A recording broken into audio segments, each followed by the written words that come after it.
This is the rootinest, tootinest show this side of the Mississippi.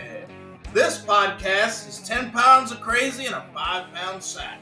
So butter me up and call me a biscuit, because you'll be as surprised as me to see what this posse of banditos has in store for you tonight. Welcome back, banditos, to another episode of The Wasted Wagons. Wasted? We're back with the Ohio State Wagons. We're back just like last week with the original crew. Mike, we're glad that you can make it 2 in a row. Yes, I'm happy to be here. Once more, it's called a win. It has been done And Mike's in here in his full work attire. We're going to have that covered up, though. He does it on the video.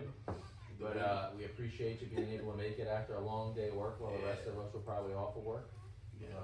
And what were we doing today? We were watching, again, playoff football. We're in the second week of the NFL playoffs.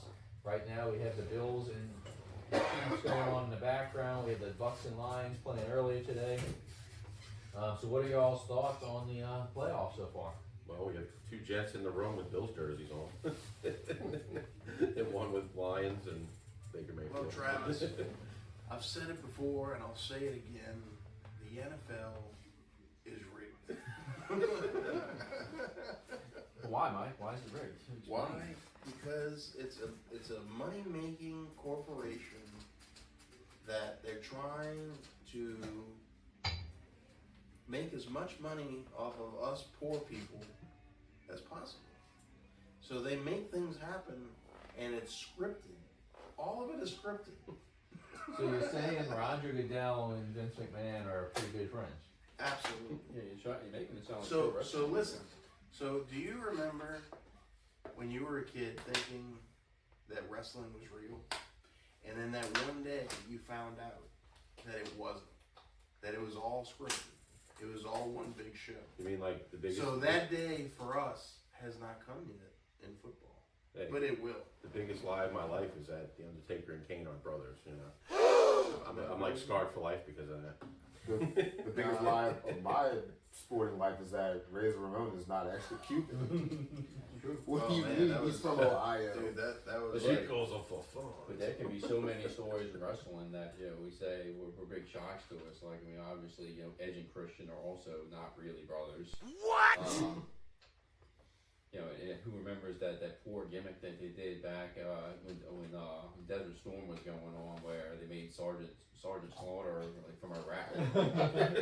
Yes. He was supposed to be like the American soldier. Like, there was this whole gimmick coming up. And then all of a sudden, we got Desert Storm going on. We got Hulk Hogan, the real American. What do we do? Well, let's make somebody from Iraq. Sergeant Slaughter, you got it. And Sergeant Slaughter, the name, it came from G.I. Joe, I would assume, and it was an American soldier. Wasn't he like a G.I. Joe that they turned into a character or something? I thought that was like a Sergeant Slaughter. Oh, absolutely, yeah. And from the G.I. Joe character, I believe he was I'm not huge into G.I. Joe by any means, never really was. But, Todd got more into it than I was did. into Turtles over G.I. Joe. So for y'all listening, For really, Patrick. That little rant that I had, I was just joking for most of it. But seriously, some of the stuff you look at and you question. I mean, do I really think it is scripted and stuff? No. I mean, sports are sports. Things happen. But I know they have a lot of people out there that really, truly, honestly believe that stuff. And I don't know. Oh, yeah. Travis, you forgot to mention Akeem the African Dream. Wait. Wait, he was not really African? Are you telling me that I am this year old when I realized that the Big Boss Man wasn't actually a cop from Georgia? No. What? Oh, my dreams. And Bam Bam Bigelow was not in the Flintstones. I mean, come on. But it wasn't really from Cobb County, Georgia, though. Although the tattoos on his bald head were real. That's true. My only pushback, obviously other than this ridiculous talk that the NFL was rigged, is that if so, I think the Cowboys would have probably won one by now. That is right. Being that they're the most valuable team. The most valuable Jerry team, Jones the has a biggest lot of money. owner, they would have gotten something out of the last 25 plus years. Yeah. Jerry Jones has a few bucks to throw around if he was going to pay people off. I think, he'd have the money to get some more influence. And look, I don't, necessarily 100% agree with what Mike's saying, but you know, we are watching the Chiefs right now, and it's a, you know, it is a little fishy that Kelsey's dating Taylor Swift, and they have to show her every 10 seconds, and she brought a bunch of non-football fans and made them fans just based on who she is and who she's dating, and it's, you know, it's gonna get a little peculiar when they're still around in the end, even though they really didn't have that great of a year. It's interesting too. This playoff, national TV, the only game on TV. Yet Kelsey hasn't caught a touchdown since week 11, they said, but he's got 2 in this game, and watch, he'll be the hero of this game, so they can show Taylor 1,000 times in the booth, you know. Yeah, I mean, you know, it's not at all uncommon to see little girls walking down the street now wearing Travis Kelce jerseys. Mm-hmm. I've seen him at church. So I went to I took my daughter to her grammar school father-daughter dance on Friday, and they had probably about 10 father-daughter combos that went as Travis Kelce and Taylor Swift. Really? No shit. And it was like, after I saw the first one, I was like, oh, that's kind of clever. But then when I saw about 6 or 7 other people doing it, I was like, okay, this is getting a little overkill. I thought it was unique at first, but then I was like, okay, no, not really unique anymore, you know? Y'all remember Jersey Girl and another performance of Cats. But no, I don't necessarily think it's rigged. I do think Roger Goodell's probably licking his chops if the Chiefs win, because that's extra viewers for Taylor Swift and more money that's going into his pockets. But Although, though, I can see the Bills definitely winning this because of all the snow stuff and the people hiring people off the street to shovel snow. You know, they get media attention too. I mean, so. should they win it for DeMar Hamlin? If we're gonna rig it, Right, exactly. Do it for DeMar. You know, they have a lot of people out there that said that was a, you know, fictitious thing too. Well, I don't really want to go into that. I've seen it. I get it. I'm just saying that there are that group of people. Oh, I know. Like the what do they call them? conspiracy The theories? flat earthers, you Yeah. know, like that. Mhm. Those kind of people. Yeah. Now, one thing I do want to like add on before we move on to like the actual playoff games and get away from is the NFL rigged or not. You know, we're all Saints fans here. Let us go back to the Rams Saints playoff game a few years back. You know, Tommy Lee Lewis is his name, right? Yeah, Tommy Lee Lewis Yep. gets clocked before the ball gets there. No flag is called. Rams end up going to the Super Bowl instead of the Saints.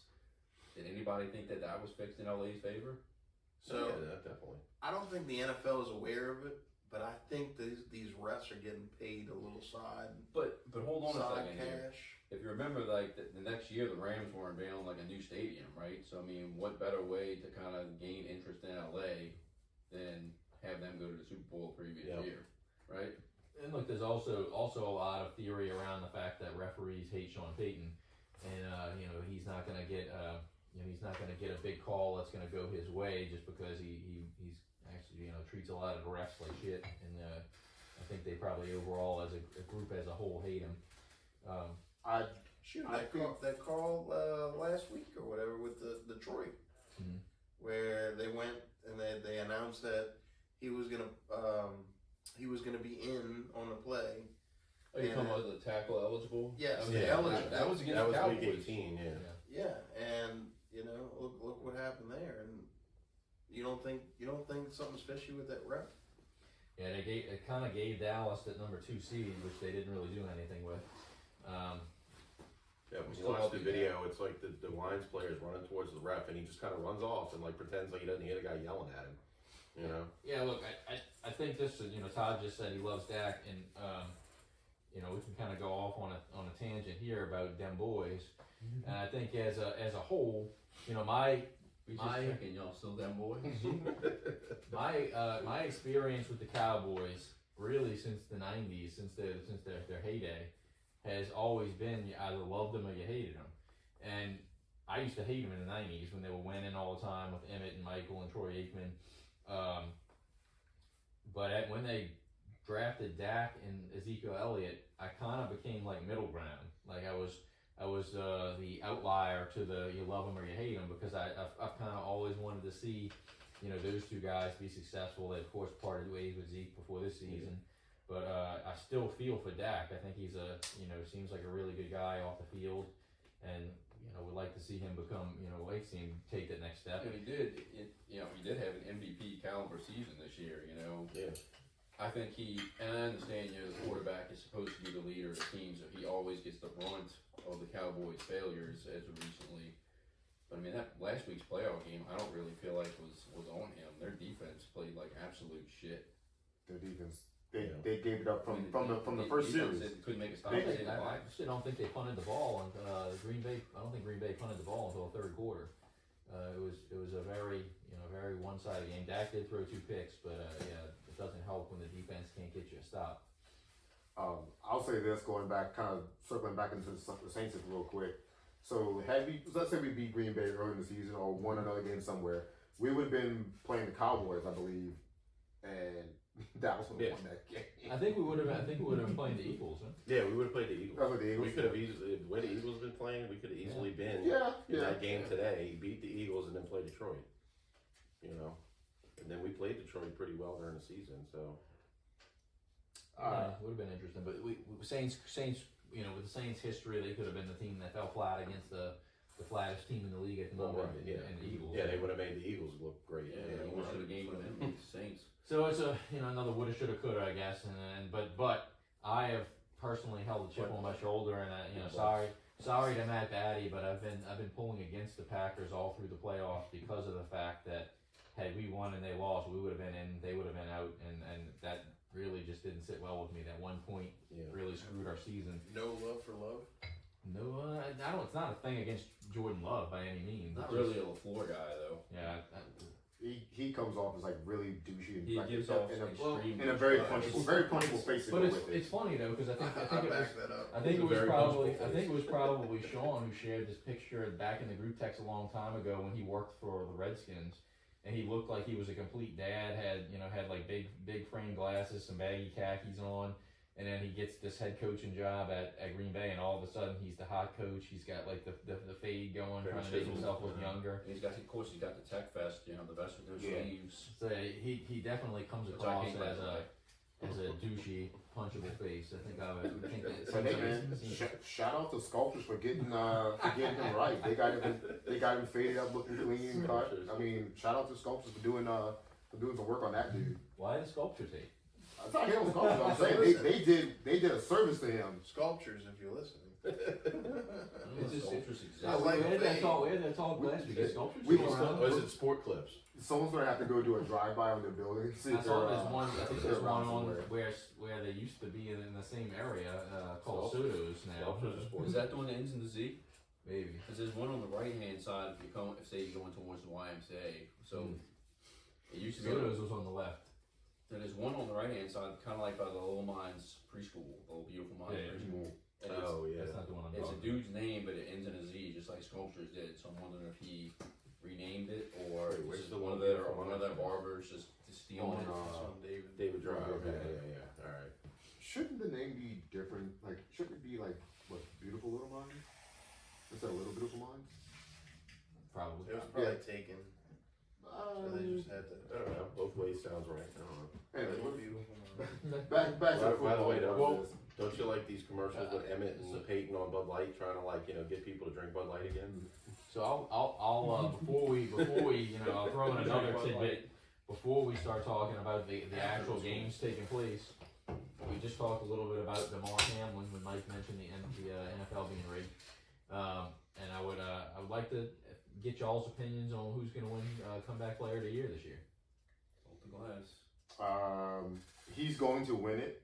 I don't necessarily think he should, from the standpoint of how much has he played and like the statistics and all that of it. Yeah. But I guess I won't push back to some degree on a guy who died on the field playing and coming back to life post that situation. It's going to be hard for. And I think I agree with you, and I think that my pushback on why I don't think he should necessarily win it really has nothing to do with him, and more so the Bills' usage of him.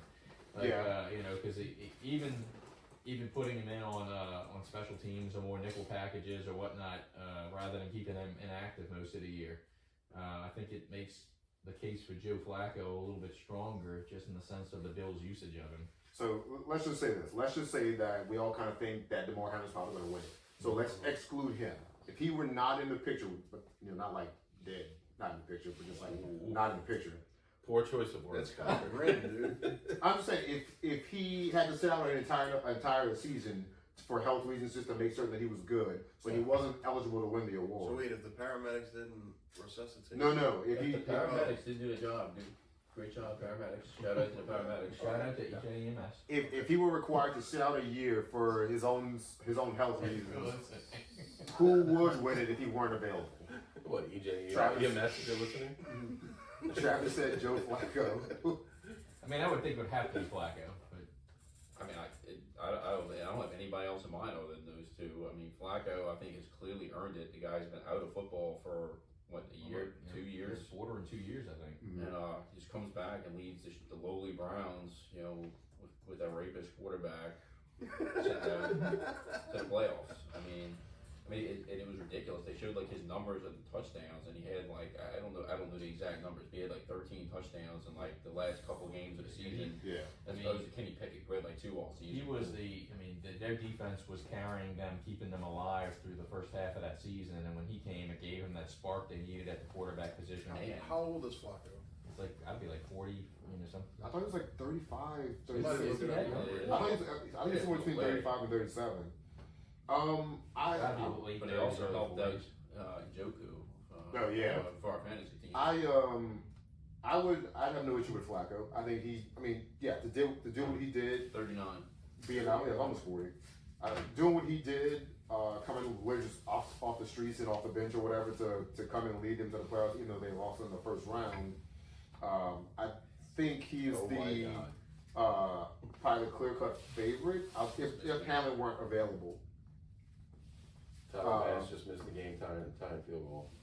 Okay, So that's 2 for, say 3 for Flacco. Sean, any I other don't think there's nominations anybody for? else that would even like come close.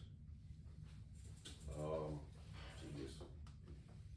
I don't know. I mean, how long did Flacco even play? Like, when did he start? When did he come into the league? He like his career or like for the season? Like for the season. I think he played the last maybe 3 or 4 regular season games.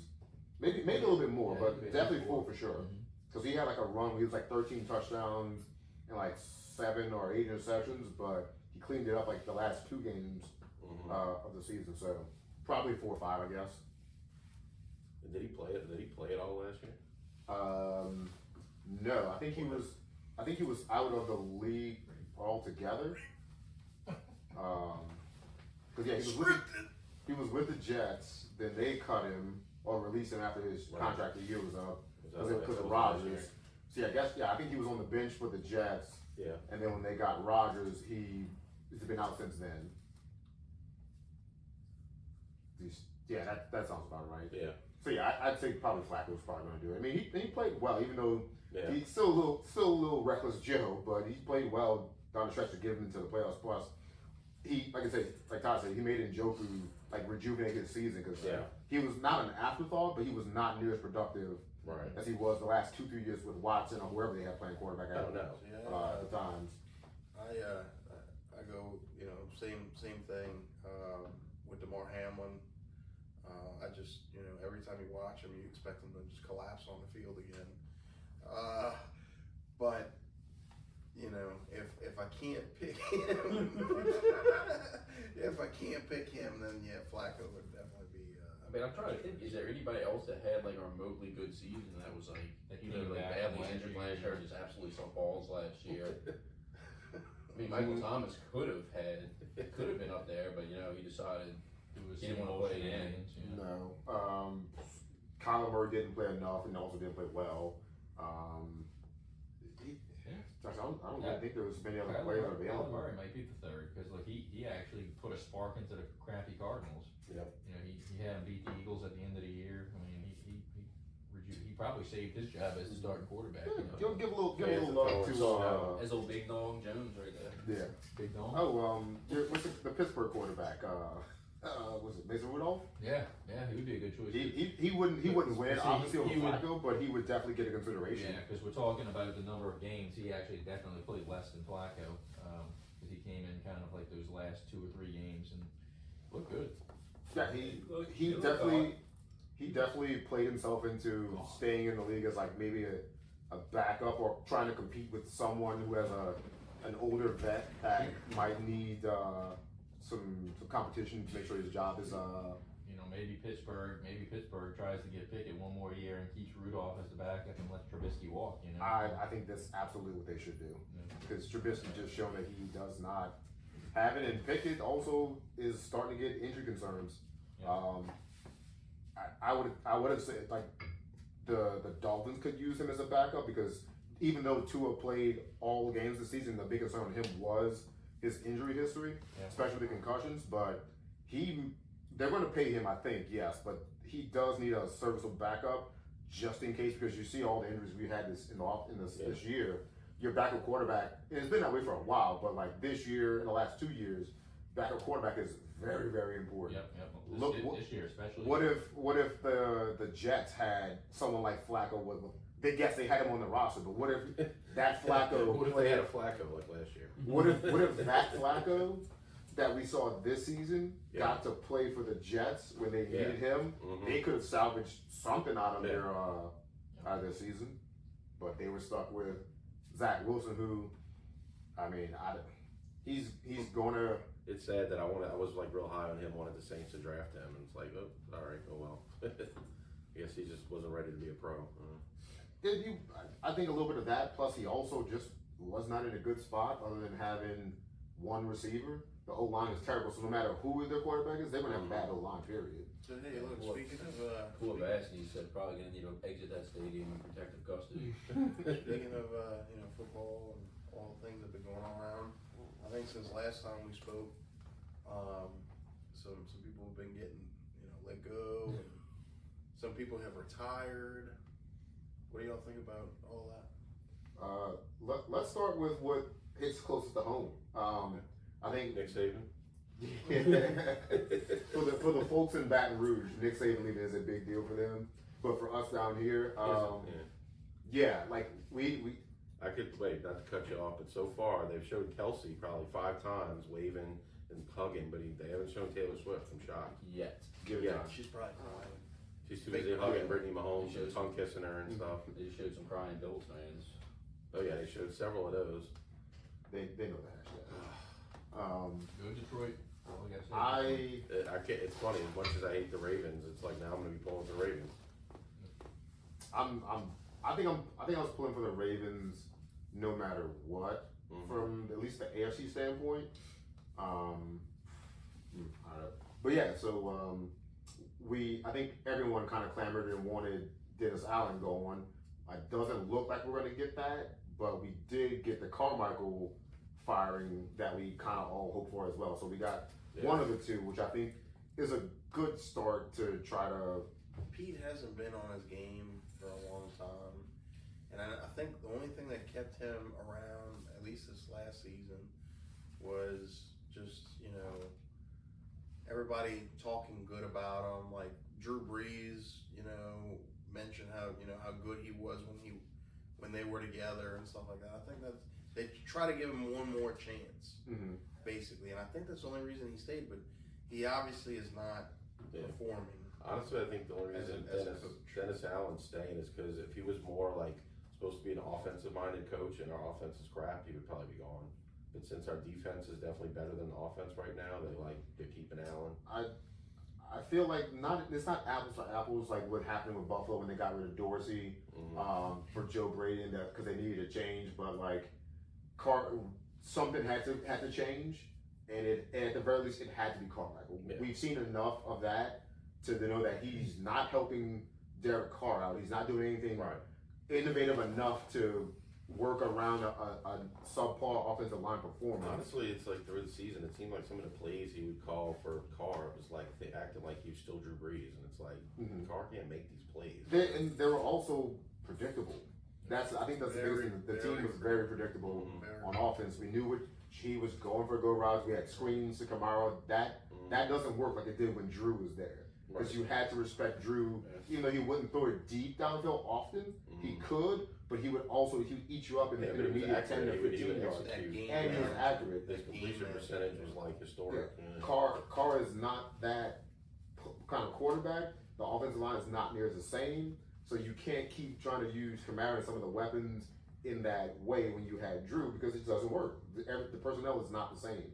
So yeah, I think it was time. It was DA, and he'll get his this should be his last year coming up on his contract. I think so. And This will he's be got his to. third or fourth year. I think this will be his year fourth. for Sean Payton, right? Yeah, he's gonna have to do like something drastic. I think for him to probably save this job, unless something wild goes on. Yeah. Yeah, I might have mentioned this last episode, but I think Pete Carmichael had such a kind of a long measuring stick just because of the fact that he was the offensive coordinator under Sean Payton when we had the success with Drew Brees, and part of me wondered all through those years of how many play calls did Carmichael actually call compared to was it actually Sean Payton? Because Sean Payton was that offensive minded coach. So I think him taking over those full offensive responsibilities kind of showed that hey, maybe Sean Payton was the reason behind our offensive success, and Pete Carmichael really just rode the coattails. I don't think it didn't take anything else off from Carmichael since Payton's been gone to realize that it was Sean Payton about pulling a lot of the strings. Granted, Pete has not had the quarterback that Sean Payton had when Drew was there, so you give him a small bit of grace on that, but he still needed to go. I think it was time. So we started, kind of opening this discussion last episode about who do we feel like would be a good fit to replace him. And there's been some rumors stirring around, but who do you guys, now want as the OC? Please not John Gruden. I mean, the rumors are that I'd be all for that. The rumors are that Gruden is like the number one guy, right? I mean, just him and Dennis Allen's relationship. I think the big problem with that would be, there's a couple problems with it. One, of course, he has all these issues with the NFL and the emails. Yeah. And all I'll say it, he's a piece of shit. Yeah.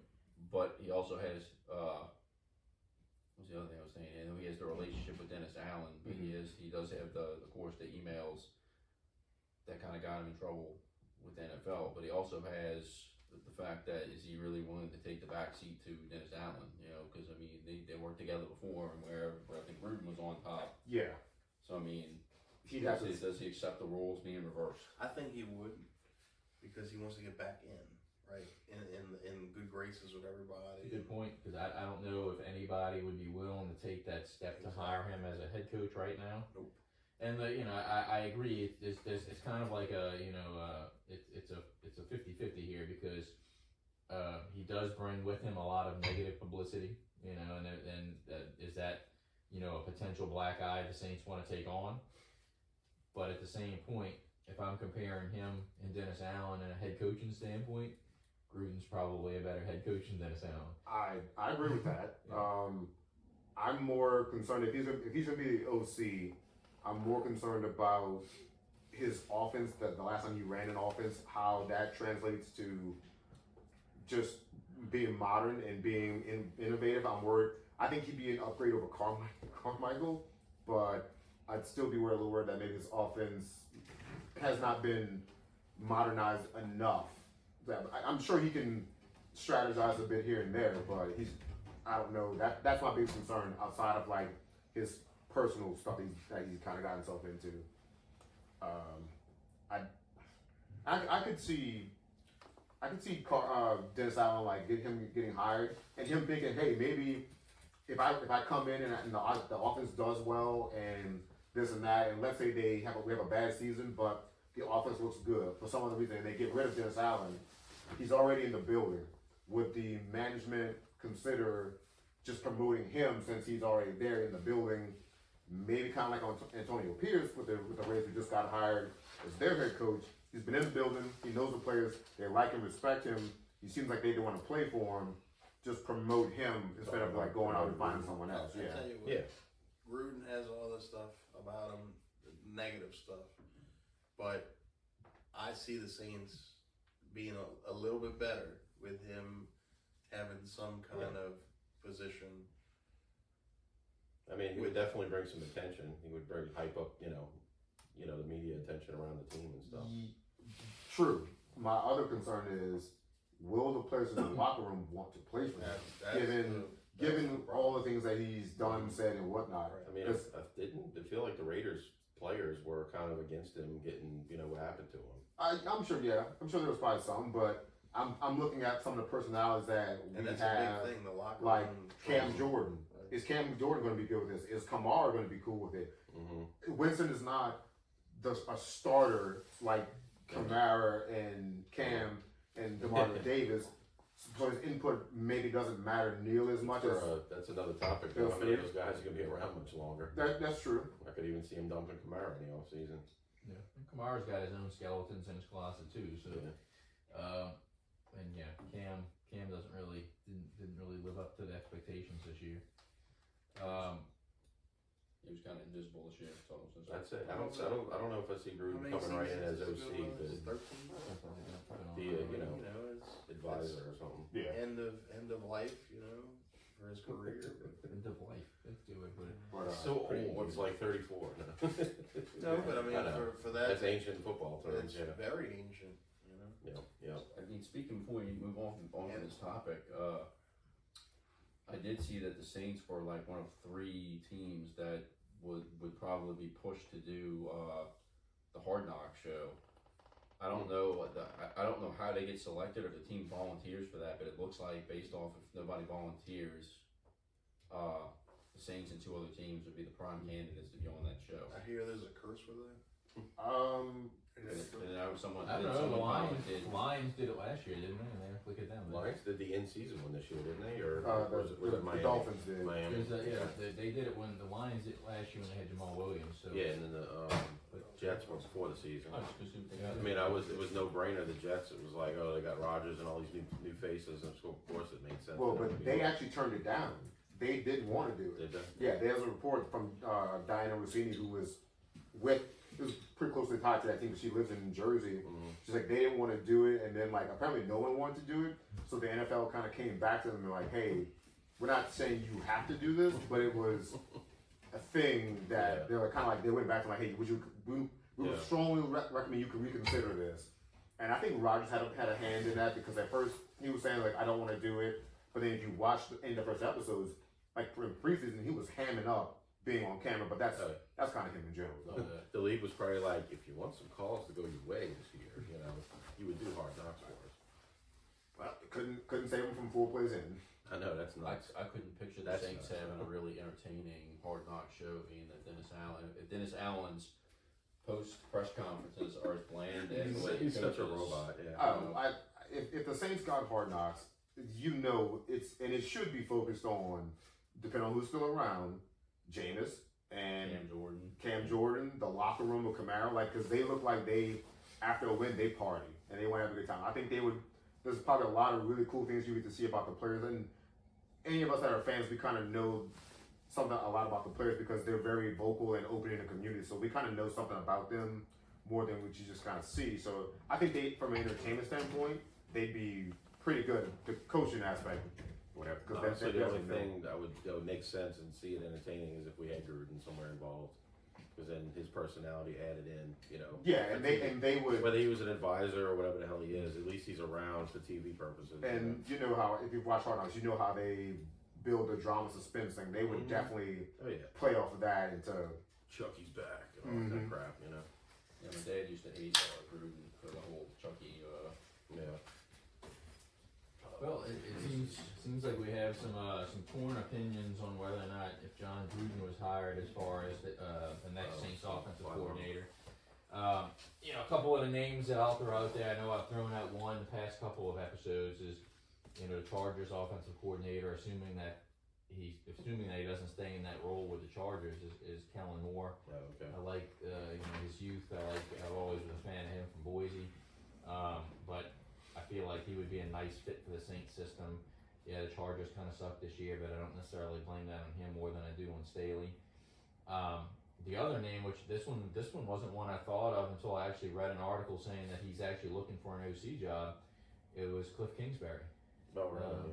I wouldn't mind seeing him come to New Orleans and bring his handsomeness down here. He's got a big house in Arizona. Yeah, but he's coaching for USC right now. He's like some kind of offensive assistant. Like he's not even he's not an offensive coordinator or anything over there. offensive towel boy. He's just like an offensive assistant is what his title is or something like that. Yeah, well, I think he was one of those coaches that was let go and still was able to, make a good bit of money and decided to probably take his money and party with Instagram models and whatnot. So he probably didn't need the high paying salary, but I think he's another guy, similar to Dennis Allen, where, he head coach is just not his position, but when you put him in that offensive coordinator role, he's pretty good at that job. I would not mind if the Saints brought in a Cliff Kingsbury, as offensive coordinator. So, do you think with what happened with Jameis and losing control of the team per se, you think what's going to happen with Dennis Allen? You think that's going to affect? I don't even know if they're going to have Dennis Allen. I mean, Jameis Winston back next year. Yeah. I know he has 2 more years on his contract, right? But if there's some kind of is that going to affect stipulation locker in where room the Saints don't have to perception keep him, or? so I mean they might just move on from Jameis. Yeah. As far as the locker room thing, I think they're probably going to have meetings and discussions probably before the season starts. I mean, if they had them already about hey, yeah, coach, sorry we did that. We did this because our players we hope you understand. We understand that we went behind your back and did this, and they'll probably maybe have a powwow about it and trying to right some of that and whatnot. But the cat's right out of the bag. We all know that they will not listen to him per se. So if it's going sideways or something like that, I think it's very easy for him to lose that locker room. Definitely have a leadership problem. Yeah, I don't think they dislike him from the standpoint of we don't want to listen to you, but I think they felt so strongly about this thing for that guy because they like this guy, the running back. That's maybe why they did it. Not so much him. Yeah. Or maybe he has lost in there, and they were saying hey, you know what? We're going to do what we want. But it's the last game of the season. It's the Falcons. Who knows? Yeah. Okay, so we've thrown out Gruden, of course. Travis has just thrown out Kellen Moore, Cliff Kingsbury. You said another one?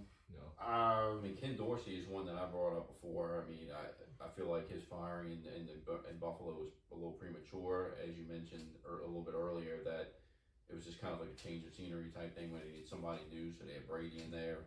I think Dorsey overall is a really good offensive coordinator, though, so yeah, potentially be an option. I feel like Dorsey, not that he did get a fair shake, but yes, Brady came in and kind of tweaked their offense a little bit in terms of trying to run the ball more, and that was probably the biggest downfall of Dorsey was not trying to incorporate the running, even though they don't have a stud back, but you have to kind of run the ball more, and they didn't do that. It was too much Josh running, too much Josh throwing, and maybe it was hard for them to not do it because you have this quarterback with a huge arm, and you have 2 really talented receivers and a really good tight end, or 2 good tight ends really.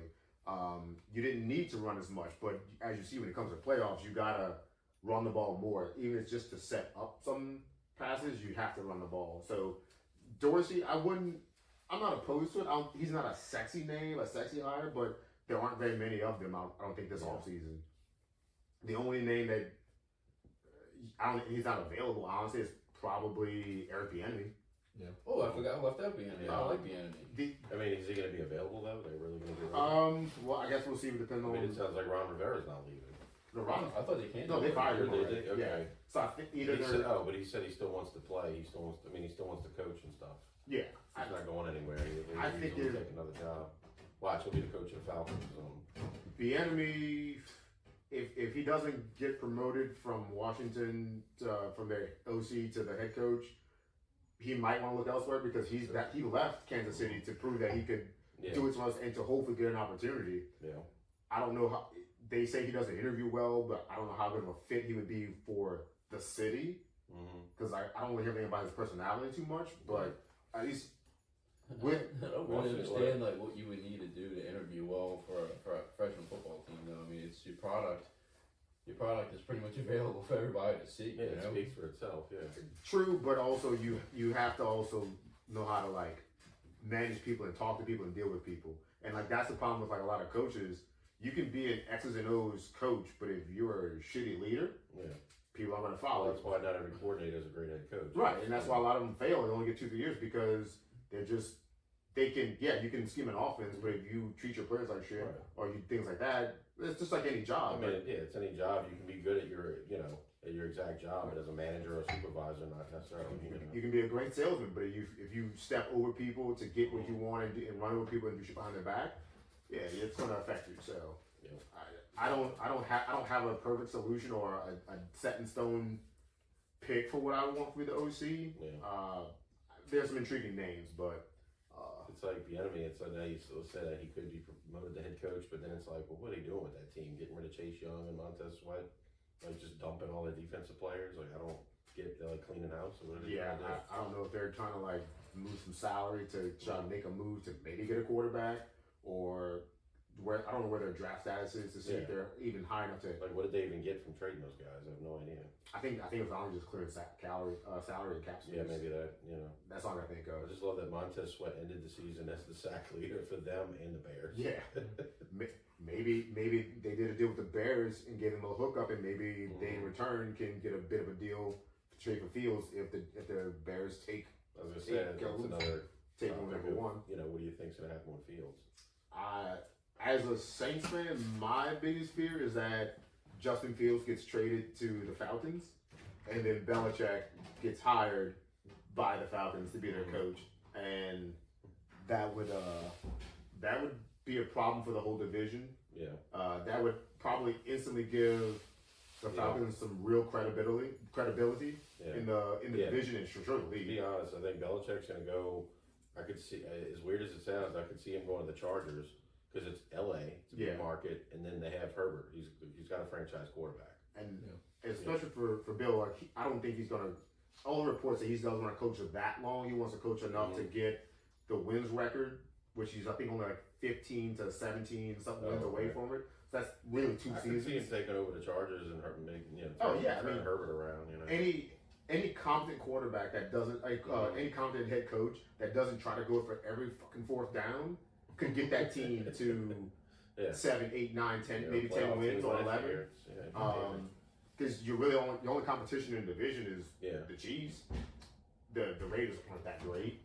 They don't have a quarterback either. I'm just thinking, I said Ron Rivera for the Falcons. He could go back to the Panthers. Then I don't think Belichick would go to the Falcons. I mean, That is a rumor, though. well, he's done 2 interviews now. Yeah, didn't they interview with the Well, Falcons? they said Harbaugh's going to do a second interview with the Falcons. Yeah, Harbaugh's going to do his interview with the Falcons, but Belichick's already been there twice to do 2 interviews with them. So I think it's either him or Harbaugh who they're going to take, and whichever one doesn't take the Chargers or the Chargers don't take is probably might go to Atlanta because I mean in the coaching carousel, how many other good spots are open that have a quarterback that you can? Yeah. Because the Raiders are off the board now. We know Dallas is keeping. Well, wait, the Raiders are off the board? Yeah, they hired. They did hire Pierce? Yeah. Okay, awesome. So he's bringing in like all these older coaches to like kind of, I guess, bolster his staff. Yeah. So brought in Marvin Lewis and Tom Coughlin. Yeah, and I think that'll be a good help because like he's I think it sounds like he's a people's coach and he's good with that. He just needs some help with the X's and O's and the managing of people thing. Coughlin will help ensure some discipline for that team, but he's not the head coach, so he can't be a complete hard ass. That's like how Jeff Saturday was. They wanted to play for him, but it's not. He's too raw. He didn't know how to run a team. Yeah, and like he I think he knew that going. He's like, listen, I'm just here to fill the gap until something else comes along. Put some asses in the seats. Yeah. Make the team semi-relevant for a little while. So yeah, like Dallas is keeping McCarthy. More than likely to say that Sirianni's going to stay with the Eagles. So coaching vacancies is really just the Chargers. They fired their defensive coordinator. Who? The Eagles. They fired They fired the DC today. Interesting. What else is open? Who else is open? Chargers, Falcons. Commanders. Did anybody fill that yet? That's not filled yet. I could see Harbaugh going to Washington. Just yeah. team in the North. I don't know. It depends because I think they were talking about Kirk. Someone was talking about where Kirk Cousins was going to go, and that could be an option for the Falcons as well. And Kirk even came out and said that he would love to work with Belichick. Yeah. So, and I think he has an Atlanta connection with a GM someone on their. So is Minnesota going to draft a QB? Um, Dobbs kind of shit the bed that. I think we realize that Dobbs is not it. He's been a journeyman for a reason. I think we figured out. So, I think they're going to be in the market for a quarterback. I think Kurt may have a year left, but I think they're going to be in the market for a quarterback. Yeah. They should be at the very least bring some competition to them. Mm-hmm. I kind of agree with Patrick here. I think if whichever one Harbaugh signs with, Belichick's gonna sign with the other, and vice versa between the Falcons and the Chargers. I think the Chargers seems to be the ideal job to me because of the fact, just like you said, Herbert's there. They have some, their defense is really underachieved for the last couple of years because they've got some really good players on that defense. It's crazy how their defense just kind of underachieves when they have so many good players on it. And that was kind of also part of the demise of Brandon Staley. You're a defensive-oriented coach, Right, so that's what I'm saying. but you about couldn't Allen. fix the defense. But now again, it goes back. You can be a specialist in something, but if you can't lead and lead properly, it's not going to work. So, Like Dennis Allen. bingo. But yeah, I think the Chargers they're the premier job, and whoever they are looking at, that's probably going to be someone's first choice because you got Herbert, you got him for minimum 6, 7, probably 10 years locked up. You're in LA. Right, as I'm saying, the whole LA thing, say Belichick's, coaching it so far, Yeah, you're getting a new stadium in a year or so. So you have all these things. Who is? The Chargers. Oh, they're getting their own? Yeah, and it's like apparently it's not far from SoFi, but yeah, they're getting their own stadium. Oh, I didn't realize So that. there's a lot going on for at least promising for them. And you can maybe win a division, or if not, you could be a 4, 5, 6, 7 seed in the playoffs. You have the talent for it. Yeah. Atlanta, you need to bring in a quarterback, but you have two really good running backs, 2 good receivers, and a pretty decent defense. Although they're kind of young. I'm just thinking, how much the league's going to salivate over Belichick coaching against Mahomes and the Chiefs twice a year. Oh yeah, yeah. When that matchup comes up, Belichick versus Mahomes, like Andy Reid doesn't exist. Well, since we just kind of went back, we kind of got a little sidetracked here because we didn't really talk about what we're doing or who we're pulling for now that we're down to the Final Four. So it looks like it's going to be the Ravens against the Chiefs, and then the Lions against the 49ers. So let's go around the table and say who we're pulling for. It really sucks. Can it be the Lions and the 49ers in the Super Bowl? I mean, I'm pulling 100% for the Lions. I love Dan Campbell. He was on the coaching staff here in New Orleans as with the tight ends coach. And I think one of the assistant head coach too, something like that. When they're DC, what's his name, Aaron Glenn? Yeah, at DC, Aaron Glenn was our defensive backs coach. I just think the guy is a real motivator. The players really seem to want to play for him. He just seems like a tough, gritty coach that the players love and want to play for. I don't know. I have to say, I really like the Lions team. They're actually fun to watch with Monroe St. Brown and Gibbs. I'm really liking this guy Gibbs for fantasy next year. And also have some old Saints players on the team who are actually doing well, like Alexander Looney. Gardner Johnson had an interception today. Travis might have some choice words to say for old CJ, GJ, but CD Deuce. I hope the Lions win. I hope Dan Campbell gets them a Super Bowl. If they end up making team bobbleheads, I hope they make his. I get it. Display my man gave. I'd rank it that way for Dan Campbell. preferred to least. I might get mine or two. What, Lions, Niners, now Ravens and Chiefs would be my order of who I'd want to win the most. The Lions, Niners, Ravens, Chiefs. Mm-hmm. I think I would go in that order too, but I really hope the Lions beat the 49ers. So I'm actually the early game today. I was torn in case for those viewers who don't see the video that Patrick's recording here. I actually wore my Joey Harrington Lions jersey all day today with a Baker Mayfield headband. So I was kind of torn in today's game. I was pulling for the Lions, but wanted Baker to have a good game. I want to see Baker get either a contract extension in Tampa or a contract somewhere else. And I think he, for the most part, lived up to it. What are you laughing at? Travis was playing both sides. Yeah, but I was definitely happy to see the Lions win. Travis, what happened recently with Joey Harrington? So we have to give Joey Harrington a shout out here. You know, I've actually been lucky because if I had to say 2 out of my top 3 favorite quarterbacks of all time have now retweeted or liked our pod. Boomer Esiason first. He was the first one that liked a post, and he's probably my all-time favorite player. And then Joey Harrington, you know, is right up there with Boomer Esiason and Phillip Rivers as my favorite quarterback. He actually responded to Todd's tweet when, you know, Todd replied like, yes, we're pulling for Dan Campbell and the Lions as well. Joey was cheering with a drink, and Patrick, you should appreciate the drink. He was drinking some Weller bourbon. He was. Oh, Joey, yeah. And it looked like he had, almost looked like he had an old fashioned when he was toasting. But he said that he was drinking Weller bourbon. So look, it's always nice to see. You know, I know Joey's career didn't go like everybody thought it would go when he was drafted 3rd overall. You know, out of Oregon, you know, to the Lions. But it is always good to see, you know, people in the spotlight. We'll call them big people that will support little people like us. So like that always means a lot when people we're fans of actually will take their time out of their day to comment or like or you know really just show us any kind of attention, or you know even if you don't listen to a pod, we appreciate it. It was Weller foolproof.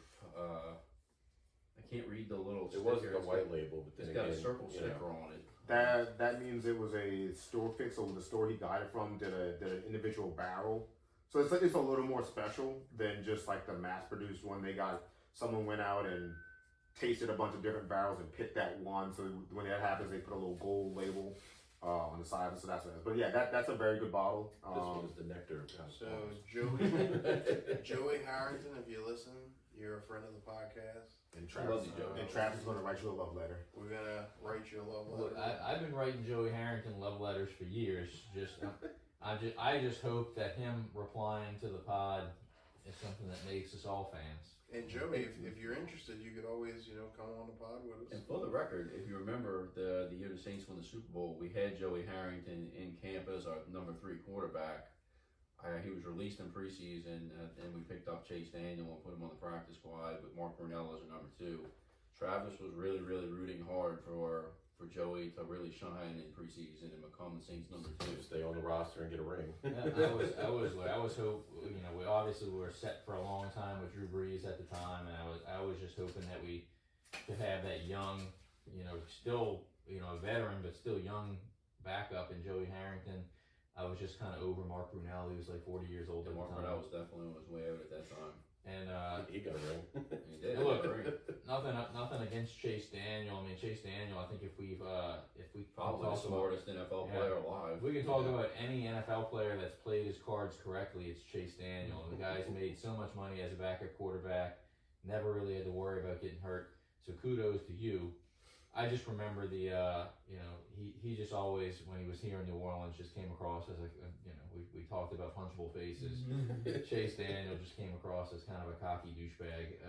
So, you know, nobody quite filled the shoes of Harrington, you know, that ended up coming on our team as the Chase Daniel went to Missouri. I never liked him at Missouri, so Yeah. good on off. I just remember it was of course nighttime for the Saints victory parade after they won the Super Bowl. And he had these Dolce & Gabbana glasses backwards on his head, and you know, dancing around on the float like he was something special. And I was like, dude, who are you? You were signed like a couple weeks ago. Well, he made it to probably being the most successful backup quarterback in the NFL. Did he used to wear the backwards visors, or that was just Ben Roethlisberger? Hey, in the world of taking it to the bank, he's an all-star. Yeah, look, I don't think anybody's played their cards more correctly than him. He's as a backup quarterback, he's probably at the highest salary ever as a backup quarterback. Never had to worry about, you know, when he retires, walking with a cane or anything along those lines. So, you know, again, kudos to you.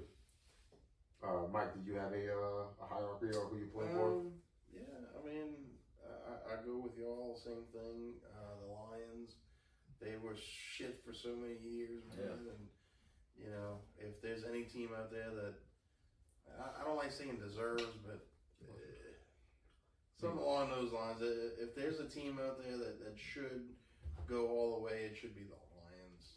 That fan base has supported that team for many years of doing crap. So that old guy in the stands. They've been getting media attention. He's like been a season ticket holder for like 15 years. Yeah, look, I think we can go back to when the Saints clinched that spot in the Super Bowl. You know, with the Garrett Hartley kick against the Vikings. It's a same And, thing like, with the Saints, yeah. The people who supported the Saints, you know, instant tears. Yeah. I mean, just from so many years of heartbreak. The tears they showed just when the Lions winning a playoff game. Yeah, That's yeah. what was And, insane. That's, Yeah, well, that that instantly last- brought me back to that moment. You Their know? last playoff appearance before this time was 1992. Yeah. So it's been a long time. So, yeah, we for these basically Detroit Lions watching- fans Basically watching the see a Saints. playoff game, more or less a playoff win. Detroit Saints were watching. Yeah. And- all our former players. And the Pistons are terrible this year too. So I mean, Yeah, they're bad. Pistons are historically bad. Jesus.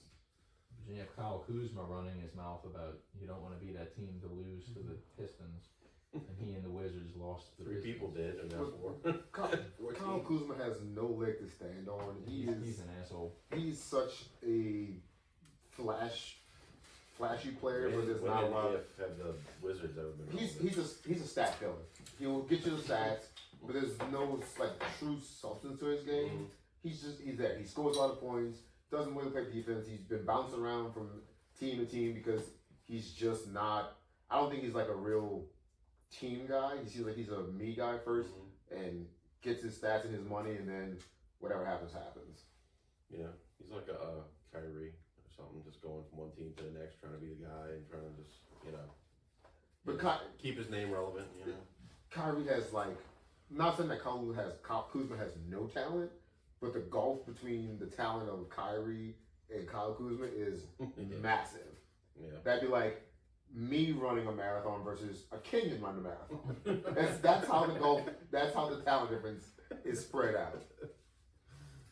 so I mean, I think everybody's picked the Lions. Pat, did you say who you think you want to win right now? Is it Okay, so we're gonna clear out for a second. Let me work through where I am, because I'm having a hard time trying to work on the teams I'm pulling for, what the order would be. In no particular order. We're going to try to put it in a particular order, but right now I was going to say that your So list, you're- Mike, had to be in a particular You're order. facing my struggle, my daily struggle. Yeah, but the difference is I'm going to pull myself out of this Okay. and get somewhere. Okay. I just might need y'all's help working through my mind on my Fair enough. on my four. You rank Because things on a daily basis. Because the 49ers are the team I have the least personal interest in seeing win, although I'm not mad if they win. The Purdy story is pretty cool. I like McCaffrey, getting into something like that. Deebo Samuel, a lot of their players I like individually. I never really hated. Well, okay, take that back. As a Rams fan growing up, along with the Saints, and the Niners being in that division, didn't like the Niners because they were just a division rival. So I'd say probably the Niners are 4. Then from there it gets tough because I'm probably the most pro Pat Mahomes person of the group. We used to have, I know Todd Travis and I, we had like a long debate a while ago when Mahomes took over for Alex Smith at quarterback, and just like being like, was it fair what they did to Alex Smith and Mahomes coming in, and Still I like was Alex Smith. and I was very pro Mahomes because I think I saw it enough, and I'm like, man, I think I can see a ceiling with Alex Smith, and I think Mahomes. Honestly, I didn't know he was going to be what he is now, but I just thought he was a better quarterback. So I'm very pro Pat Mahomes. That's the only real thing outside of Andy Reid. Andy Reid is my favorite coach. My favorite non-playing NFL personality is Andy Reid. So I definitely kind of want them to get another, even though there's going to be some fatigue with them always being in the AFC Championship game or things like that. So yes, I would not be opposed to them winning. But maybe let someone else have it for once. But I'm not going to be mad if they get back there and or win. I mean, you're supporting a team that you like, that you follow. Yeah, but I don't really like them. I like 2 of their players, and the rest is kind of whatever. Then we get to the Lions. I have the least interest in the team as just the construct of the actual team, but I do like Jared Goff and his story, like being kind of booted out of St. Louis. Out of LA for Stafford. We all like an underdog story. Yeah, and you got a little bit of a bleeding heart for Detroit and their fans for kind of just suffering through everything, having two generational talents and two players you could argue were the best at their position, and they both retired early, just for probably some personal reasons and some professional reasons. So the Lions are very out there, and also who doesn't love Dan Campbell? Yep. My man's got a mouthful of dip 24/7. DC principal. Dude, his locker room speeches are freaking awesome. His speeches are awesome. He's full energy, and it's hard not to like him. So definitely wouldn't mind seeing for the Lions and for their fans getting one. And then the Ravens is, for me, honestly, just it's a Lamar thing. Yeah.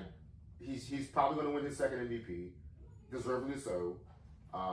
It would be a nice thing for his career to finally cap it off with a Super Bowl, being that you're going to have one, potentially two MVPs, and doing so much to drag that team to where they are now. Yeah.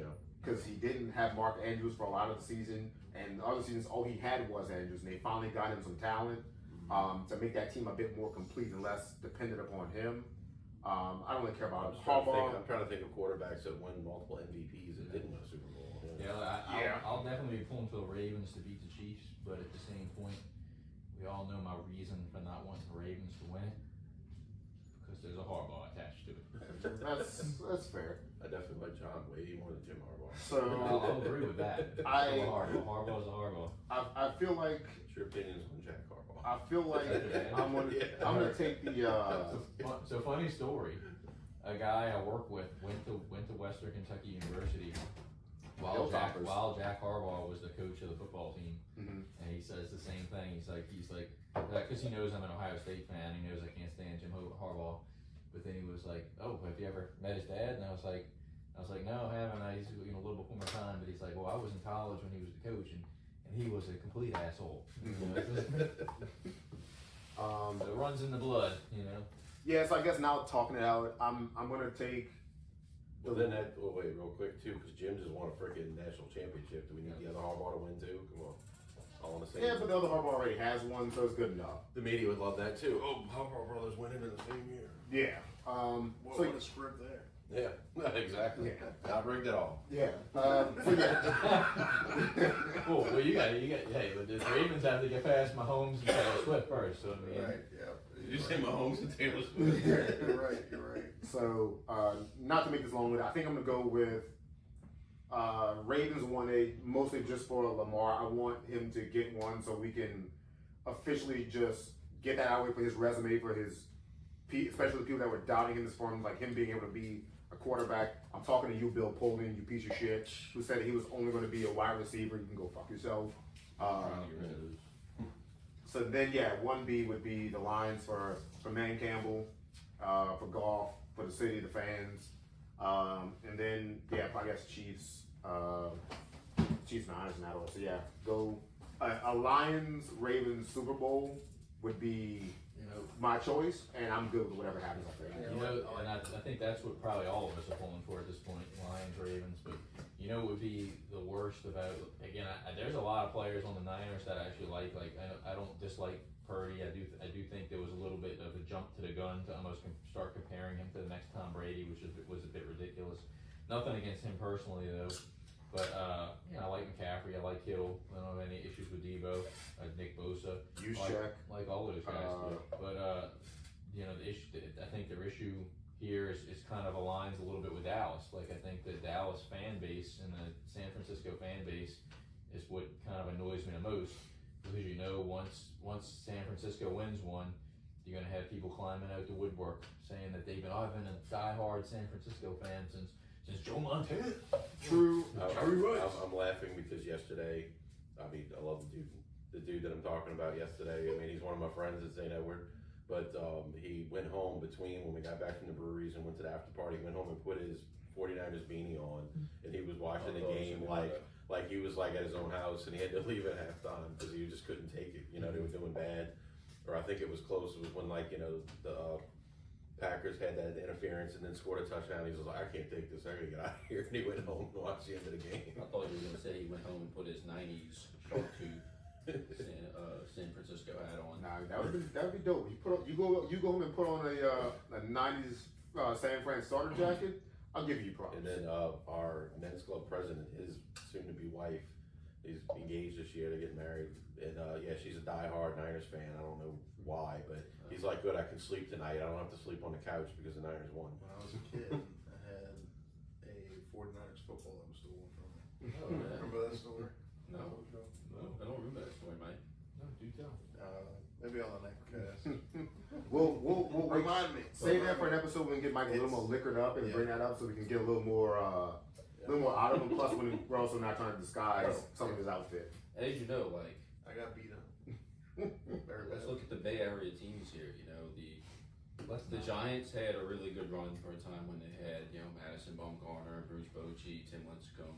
They won a couple of World Series, right? Barry Zito. Mm-hmm. Well, Zito had, like, I think one good season on, right? He's a good singer, though. Mass singer. Blue Rhino. And of course, we had Golden State Warriors win a nice They won three four. championships. Zito can fucking sing. Shout out to Barry Zito. Travis should wear his Zito tank top. I actually got it packed in my gym bag tomorrow. Next cast. And of course, you know, we got the Niners. What happens if the Niners win now? You know, with all these Bay Area teams winning Still waiting. titles, right? We're waiting for it. There's one team in particular that I'm waiting for to win their first Stanley Cup ever, and that's my San Jose Sharks. I think you'll be waiting for a good bit longer, Todd. They did get their 11th win last night, I believe. Are they just in the middle? They're not Bay Area. They're not LA. They're just we're just there. We're the Sharks in San Jose. What They do did they have in San Jose? Hmm? What do they have in San Jose? Democrats. The ghost of Patrick Marlowe. Democrats. I mean, I had to get It's some to beaches. I mean, And some beaches. It's nice weather. Some really good food. Yeah, they did get their captain back for the first time last night after Yeah, sitting out the whole and they regular won. season.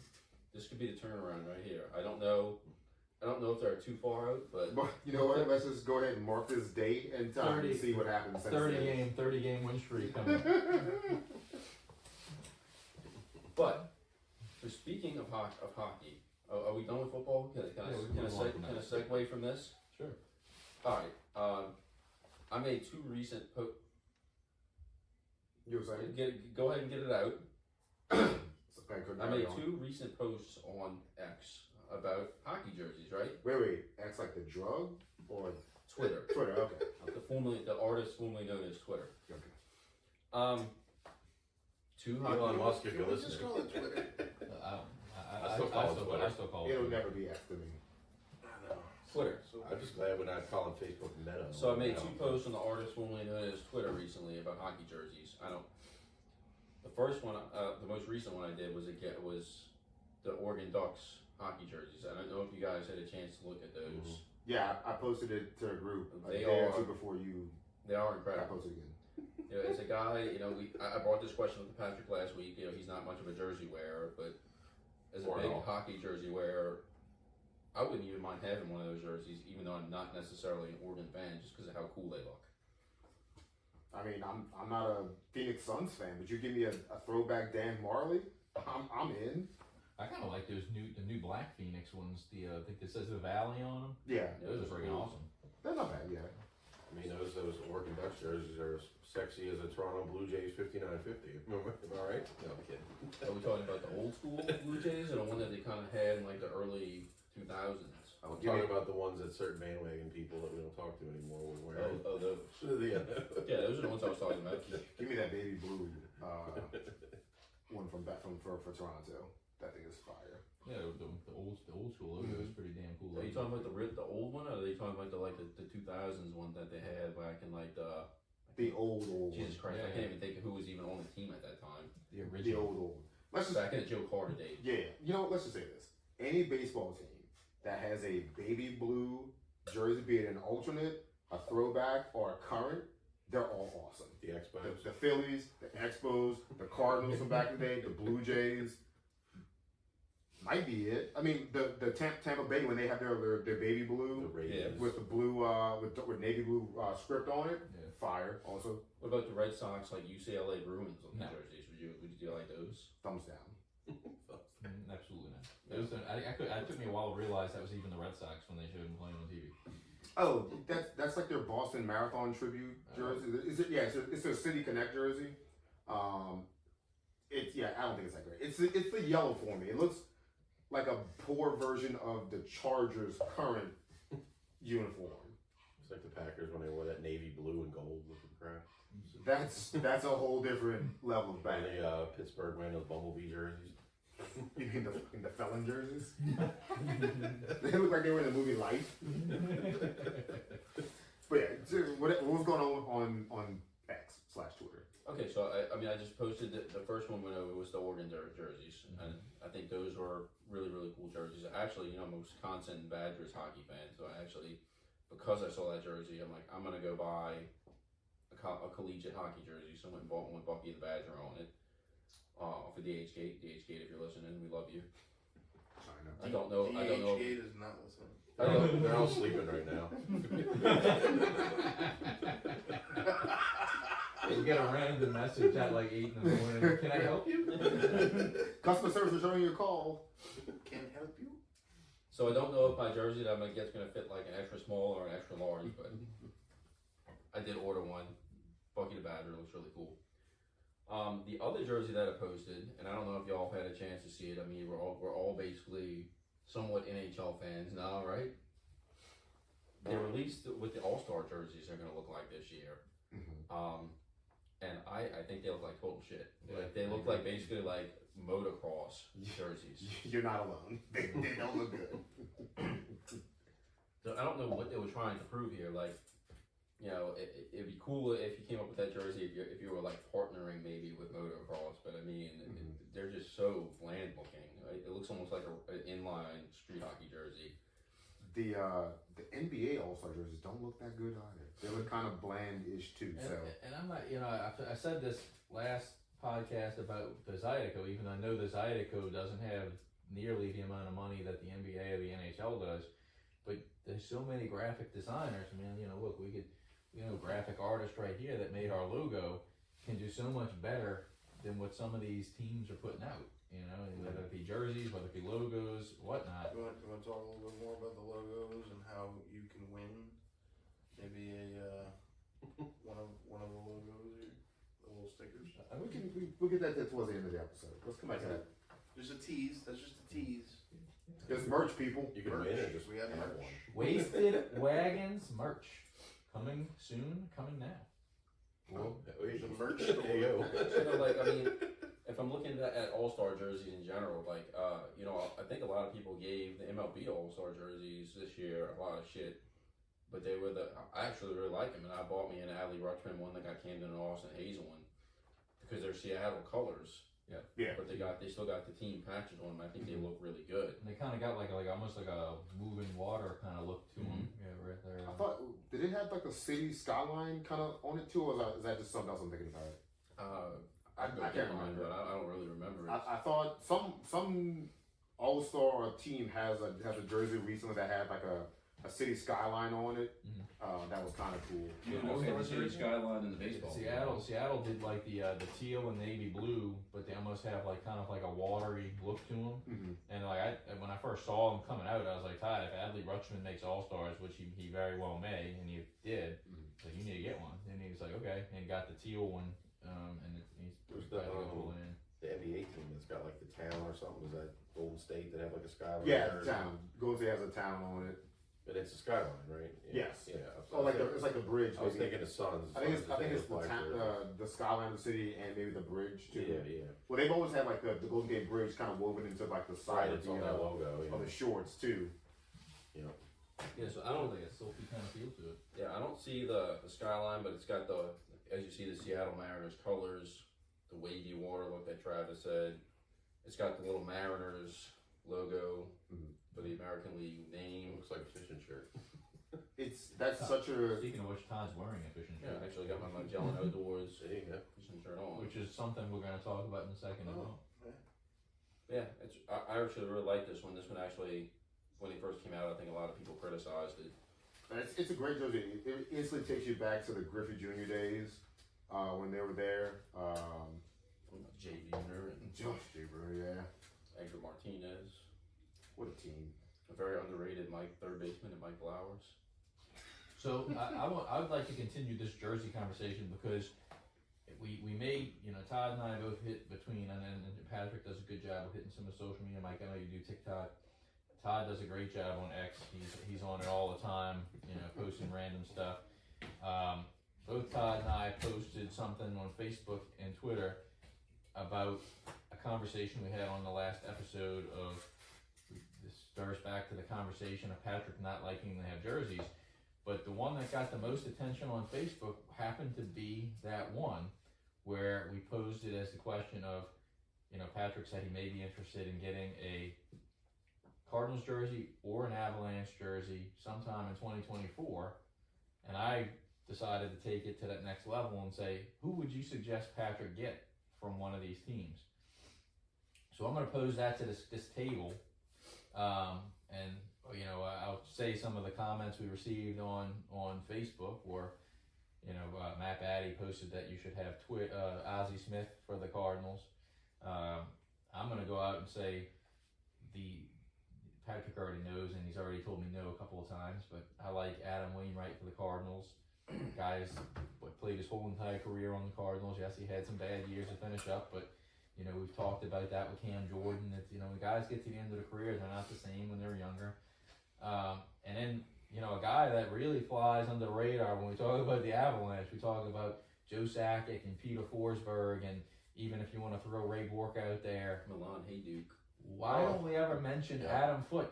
We just talked about Adam Wainwright playing his whole entire career on the Cardinals. Adam Foote was on the Avalanche since they existed and would play his whole career there. I mean no disrespect to Cale Makar when I say this.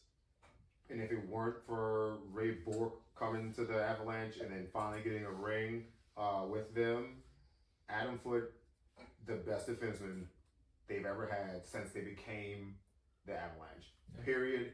Hard stop. Ray Bourque was great because he was just a legend. Yeah. He was the number 2 defenseman when he got there because Adam Foote was an absolute stud. Yeah, and look, that my favorite player of all time is Rob Lake. He's Mr. LA, Captain Rob. But Todd said, I'm surprised you didn't choose Rob Lake. And I wouldn't have chose Ray Bourque for the same reason. Like, Ray Bourque is known for being a ruin. How long was Blake on? 2 seasons. Yeah, 2 seasons. Even probably a season and a half because he got traded at the trade deadline and stayed one more year. No, I'm talking about when he got there because he was a King, got traded at the deadline, then played one more year with the Avalanche. And then he went to the Sharks after. Yeah, but then he went back to the Kings. He's a King. Like he's a King in my mind. Bourque is a Bruin. Foote is an F.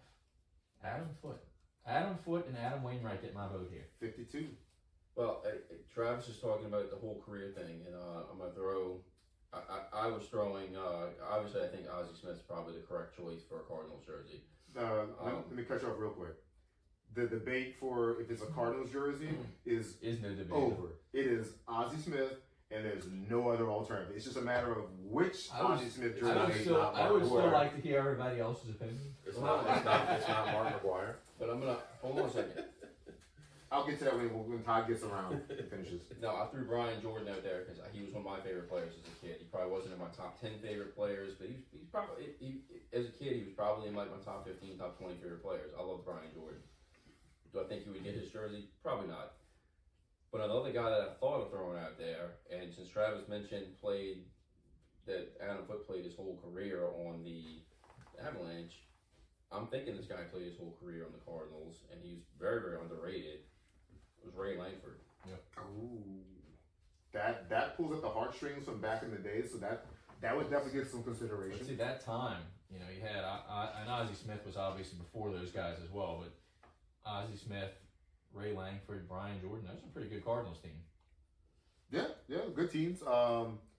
They were not in a transitional kind of phase, but like he was an important piece, but yet not the star of the team or even the top three. I would probably consider Yachty before I consider anyone else other than Ozzy. Yeah, he's another guy that kind of goes. Ray Langford played his whole career in St. Louis. Yeah, he's a club legend. He doesn't get the notoriety he should relative to how well he played and for how long he played.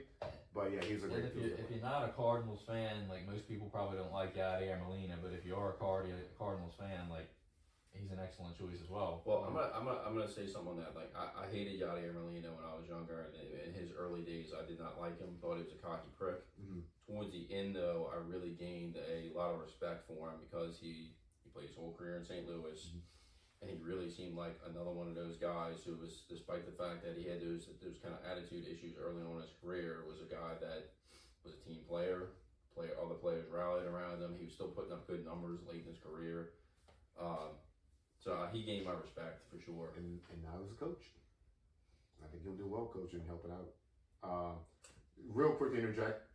And like Matt Batty made a comment about this. Well, he made a comment about he's a Cubs fan, and he said I should get Ozzie Smith. And my comment back to him was there are players, and we can take this to any sport that we all follow, like on any team. Like there are certain players it could be your arch rival. They garner a certain amount of respect because they did it for so long, or they were so excellent. Yeah. We could all hate Tom Brady, but that's every money. We still got to have that discussion with Jamie. Mm-hmm. Yeah, we still need to hit the battle of the sexes. A player like Ozzie Smith would garner everyone's respect who's a fan of baseball. You might not like the Yankees. Mariano Rivera would get everyone's respect for what he did and how long he did. Yeah. Jeter. So yeah, he's not probably everyone's favorite, but he could tip the cap probably for most baseball fans as being a really good player for a long time. So. Todd, who do you think who would be your choice for Patrick for the Avalanche? Patrick sent us a list last week of like his favorite players. It was a pretty lengthy list. I was running when I was telling that because every name that I came up, I was like, oh yeah. Honestly, Sakic was one of the ones at the top of his list, but Sean has a Sakic jersey. I'd like to see something a little different. Get the white one. Yeah. I'd probably go with Patrick Waugh. Oh yeah. Patrick Waugh is. I was gonna say Patrick Waugh. Patrick Waugh is one of my favorite. Who just got hired yesterday to be the New York Islanders head coach. Really? Shout out to him. Interesting. Patrick Waugh, if you're listening. We salute you, sir. Yeah, Sakic was high on the list, but he's a very common name. So yeah, he would probably be in the top of most people's list. I actually have a pair of. We'll get to that later. That's a surprise for later. We'll get to. I remember I haven't looked in a while, but I wanted to get a Sakic Nordiques jersey. Yeah. With the fleur-de-lis on. Yeah, those are so nice. Gotta hit up eBay. See what they got. Sean, Mike, suggestions? I think you should get whoever you really like. Mark McGuire. I like that. Big Mac. How long did he play for the A's? He played for the A's way longer than a the bit Cardinals. longer than he did for the Cardinals. But, Yeah. but I mean, I feel like it was probably like an even split. Kinda, yeah. That's why I don't remember. Yeah. I mean, he played so many of his skinny days, pre-juice days back with the A's, So yeah, like without getting like too back into the story, that's why I am a Cardinals fan because that was the first baseball game I ever went to. Was during right. I think maybe the year before the McGuire-Sosa home run battle. Family vacation, went to St. Louis, got to see the Arch. Went to the baseball game. First game I ever saw was Yeah, that's what I thought. The Arch is very overrated. I don't disagree with you. You should just go and take a picture and that's it. Listen, it's one of those things you do it once to say you did it, like going to like Sears Tower or going to the Bean in Chicago. The Bean in Chicago. Yeah. You go to say you did it, take a picture in front of it or with it. Cool. The Bean though is kind of cooler though. Absolutely. I feel like the Bean is probably going to be the equivalent to the Arc when I want to go see it, but Sears Tower is kind of cool because it's like got the sky deck. They had some other stuff to do at the top, but. That was I've done neither, so I would still do it. The Sears Tower, the worst part for me is taking the elevator all the way up. What's the name of it now? Willis Tower. Oh, Willis. Yes. I mean, speaking of like overrated things, like the Golden Gate Bridge, Yeah. it's just a fucking bridge. Mm-hmm. The scenery is picturesque. Cool, it's very photogenic, but it's a fucking bridge. You just drive over it. The Hoover Dam. That's a little cooler though. No, Is it really? It's a little cooler. Is it Is real? this a goddamn? The Hoover Dam at least has like something going on. The Golden Gate Bridge is just a bridge. Wow, people are going across it. At least the arch, you can go up in it and kind of do all that. That there's something else to I it. didn't even know that. Yeah, well, there used to be. Yeah, you can go up in the How arch. high does it go up though? It was like so many stories. I forget, but you can at least go in the arch and go up the elevator and go to like pretty high up in the arch. So that's why the you arch don't is go a like thing. up to the top of the arch. Nah, I mean, it's not. You But can be it's pretty like high up up. the sides. Or Yeah. I didn't know that. I thought it was just something you take a picture of. No. You can go inside the arch and do take it over up there. Because I want to say it might be stairs, but I don't think. guys trip a few years ago in Dallas. I mean, going up into the reunion tower. Took my daughter up the Reunion Tower. She loved it. She was like all naysaying it, and then like she liked the elevator ride and looking out, and she was playing with the telescopes and stuff. It's way off topic, but landmarks or spots I want to go see. The Texas Book Depository. Mhm. Oh, where JFK assassination. Yeah. Do you want to shoot some shotguns? No, I am. Fun fact for you guys. I don't know if you know this. I am supremely fascinated with anything involving the JFK assassination. So was there a second shooter? No. I'm just. If you're listening, We can, Mike. If you want to have a serious Book depository. podcast episode, we can discuss the JFK assassination and talk about second gunman, smoking gun, and all that. So if you're listening, I suggested to discuss a serious topic today, and I was batted down unanimously. But if you would be interested in us talking about something like that, please let us know. Presidential assassinations. Automobiles. Now that could have saved JFK. we're steering clear of politics, though. Yeah, Let's circle back and put a bow on this topic and maybe the episode because we're running.